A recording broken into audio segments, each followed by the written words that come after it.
Yo, what's going on, everybody? It's your boy Daddy Mac down here with another Starfield video today, and I wanted to put out my tips and tricks video. I have just about 70 hours into the game so far, and I've conjured up a few tasty little tips that I think both beginners and veterans alike will enjoy.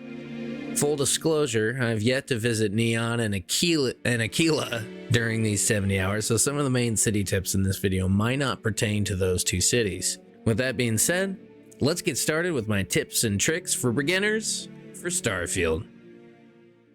Tip number 1, use trade authority kiosks. In both New Atlantis and Cydonia, and I assume the other main cities, there's a trade authority kiosk right off the landing pad when you get off your ship. You can use this kiosk to quickly offload and sell some of that delicious loot you've been hoarding for the last 8 hours. The kiosk has 5,000 credits and refills every few days. Tip number 2, make sure to utilize your ship's storage. Ships have both a cargo hold and a captain's locker on the ship to hold things. For some reason, I didn't spot either for the first few hours I played, so I thought I'd put it out there for the other gamers just like me.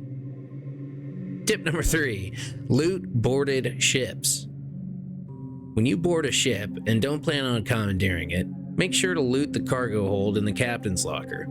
I know I've found a fair amount of credits and some other cool stuff in the captain's locker when I'm on an enemy ship, and I don't know if you'll get that if you blow it up. Tip number 4, sell your data. Where are my surveyors at? If you're a surveying fiend like myself, you probably already know this one, but if you're not, listen up. When you fully survey a planet or moon, even including the planets and moons you can't land on, a survey data pad will be added to your notes section in the inventory. You can sell this at a variety of places, and maybe you can even find someone who will buy it for more. You'll have to keep playing to find that one out. Selling your survey data is a nice way to make a chunk of change.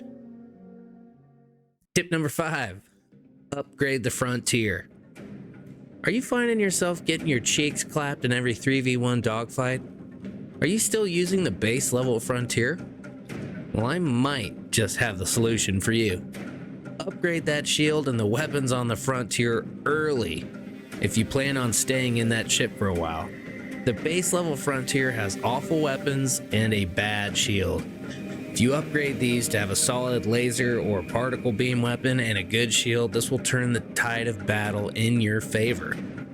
Also, as a little bonus, make sure to boost when the enemy is locked onto you to break the lock.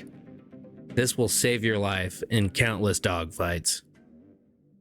Tip number 6, use city shop directories. Since the local maps in Starfield are garbage, we spacefarers are left to our own devices to figure out a way to get around town. Some have a lot of trouble exploring the cities in Starfield, so I found out a cool trick to help. Each city has a kiosk or plaque on a wall with the city's shop directory. This directory will tell what shops are in the city and what district they are in. Now that you know that, all you have to do is learn how to get between districts in the cities, and I've got a tip for you that as well. New Atlantis and Cydonia are split into 3 districts, and to get between each district, you need to take some sort of transportation. In New Atlantis, it's the Gnat, or the train. In Cydonia, you travel between floors using an elevator. Hopefully this helps those getting lost find their footing. Tip number 7. When you're choosing a landing spot on a planet, the game will tell you what percentage of that biome where you are planning to land is surveyed. This is an easy way to lower the amount of times you need to choose a different landing spot while on a survey bender. Tip number 8, pay off your bounty. If you accidentally shoot someone and get a bounty, make darn sure you pay that sucker off next time you're in a settlement, or you'll be in some deep trouble. You can pay off your bounties by visiting a bounty board, which are normally located in a bar in a settlement. They can also be found at civilian outposts on occasion as well. If you want to see what happens when you don't pay off your bounty, check out this other video I made when I accidentally started a war. Tip number 9, unlimited storage locker. You have a room upstairs at the lodge, and that room has a large storage locker with unlimited storage capacity. Just goes to show you how important exploring and walking around can be in Starfield. I know a few of my friends were unaware of this magical locker of holding until I told them this, so I thought I'd put it out there for you. Tip number 10. Craft in the lodge. Also in the lodge is a crafting area. It's located in the basement and has every crafting table you could need. Even after my 70 hours of playtime, I just learned about this myself. Again, it would seem that exploring your surroundings is kind of important in Starfield. Tip number 11. Learn what scans can be planet traits.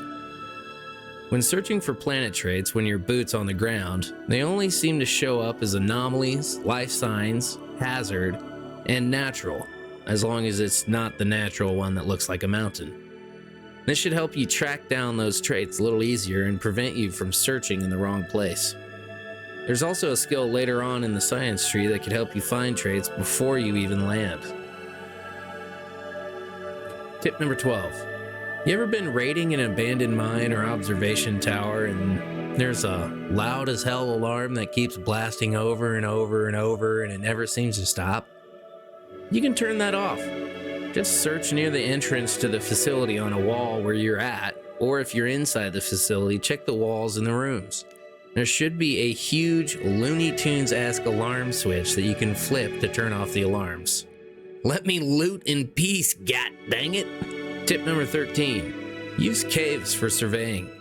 Have you had trouble finding that unique or rare resource to finish off your planet survey? If you have, try looking for a scannable location that is just called natural when you scan it, and it looks like mountains. This is normally a cave location, and in the caves you can find those rare resources that have been eluding your scientific scan of knowledge. Tip number 14. This might seem like a simple and easy one for y'all out there, but I just found this out yesterday. If you hold the start button, it just opens the map immediately. No extra button presses, no going through the whole character screen. Just hold start and the galaxy is at your fingertips. Tip number 15. Photos taken in the photo mode get put in the rotation of loading screen pictures. This might not be for everyone, but I do find quite a bit of joy out of seeing one of my beautiful photos pop up randomly while playing the game. Okay, and I'll add just one more bonus tidbit of information. It's not a tip or a trick, but it is a small detail that I think is pretty awesome for Bethesda to put in. Alien life on planets will have a different color depending on what biome you found them in. For example, I saw a weird bug alien that was black and red in the volcanic biome on the planet, and then found the same alien in a colder biome and it was white and blue. It's just a small detail that I thought was kind of cool and makes the world feel a little bit more alive and connected. Alright guys and gals, that's all the tips I have for you today. Thank you for watching. Consider hooking your boy up with a like and subscribe if you like some Starfield content, as I will be coming out with more story style videos chronicling my first character in Starfield. Love you guys. See you next time. Be safe, be kind, be a good person. Ta-ta.